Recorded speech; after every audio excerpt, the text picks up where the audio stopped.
हेमंत, अभी हमने एक आइडियल पोर्टफोलियो बनाने की कोशिश की, आपसे चाहेंगे कि रिव्यू आप करें कि अगर 30 इयर्स से कम किसी की एज, एक यंग इन्वेस्टर्स है और वो अगर निवेश करने की सोच रहा है तो ऑलमोस्ट 65% यानी कि 65 to 70 अगर आइडियली हम माने तो हम इक्विटी में निवेश करना चाहिए। वहीं अगर डेट की बात करें तो इनिशियल स्टेज में अगर कोई यंग है तो 30% तक वो डेट में निवेश कर सकता है और कुछ अराउंड 5% वो गोल्ड में निवेश कर सकता है। आपको लगता है ये आइडियल पोर्टफोलियो हो सकता है?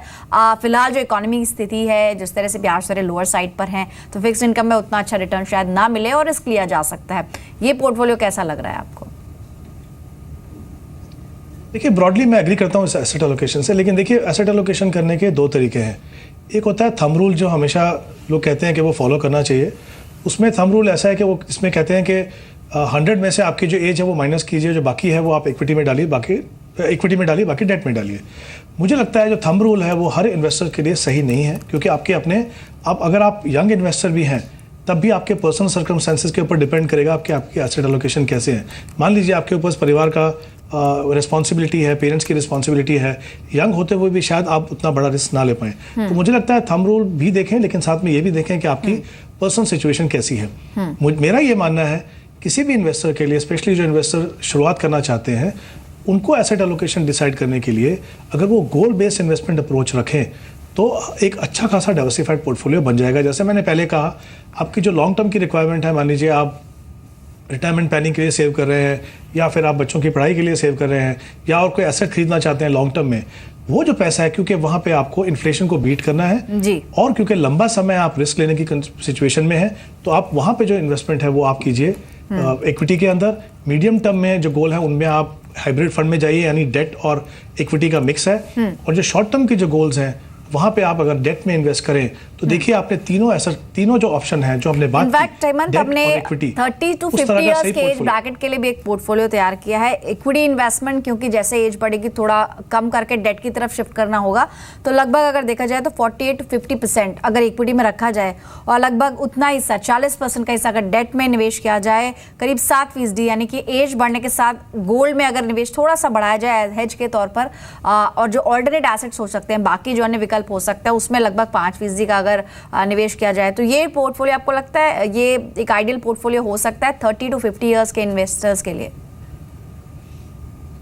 जी बिल्कुल। अगर हम बात करें पूरे बैंड की बात करें यहाँ पे एज ग्रुप की, तो अगर आप नज़दीक हैं 50 के, तो आपके ऑब्वियसली रिटायरमेंट के बहुत ज़्यादा समय नहीं है, आपके 7-8 साल बचे होंगे, तो डेफिनेटली आपका जो इक्विटी कॉम्पोनेंट है वो चेंज होना चाहिए।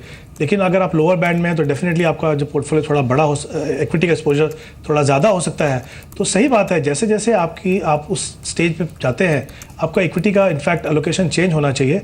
इनफैक्ट ये सही तरीका है कि मान लीजिए आपने रिटायरमेंट प्लानिंग के लिए अगर आपने इन्वेस्टमेंट करना शुरू किया और आप 100% इक्विटी में इन्वेस्ट कर रहे हैं, तो जैसे जैसे आप रिटायरमेंट के नज़दीक पहुँचते हैं 3 या 4 साल पहले, आप धीरे धीरे अपनी जो एलोकेशन को चेंज कीजिए, लेकिन पूरा इक्विटी में से मत निकालिए, क्योंकि ये मत भूलिए कि रिटायरमेंट के बाद भी अगर आपको अपने लिए 20 या 25 साल के लिए आपको पैसा चाहिए, आपको रेगुलर इनकम चाहिए, आप चाहते हैं कि आपका पोर्टफोलियो में इक्विटी बनी रहे और आप इन्फ्लेशन को बीट कर सकें, तो आप डेफिनेटली इक्विटी में बने रहें, लेकिन अपना एलोकेशन को कम कीजिए। बजाय इसके कि आप 58 तक आप इंतजार करें और उस समय पे अगर मान लीजिए मार्केट में अगर कुछ गिरावट आई तो आपको नुकसान हो सकता है। तो धीरे धीरे अपनी एलोकेशन को चेंज कीजिए। और जहां तक गोल्ड का सवाल है, मैं एग्री करता हूं, गोल्ड का डेफिनेटली पोर्टफोलियो में रोल हो सकता है, और जैसा आपने कहा 5% हो सकता है, लेकिन वहां भी मैं कहूंगा अगर आप बिल्कुल नए इन्वेस्टर हैं तो गोल्ड से दूर रहिए, क्योंकि अगर हम करंट सिचुएशन की बात करें तो डेफिनेटली जैसा मैंने कहा कि फाइनेंशियल एसेट्स वो सेंटर स्टेज पे रहेंगी, तो शायद गोल्ड इतनी अच्छी अट्रैक्टिव इन्वेस्टमेंट नहीं है। लेकिन अगर आपके पास समय ज़्यादा नहीं है,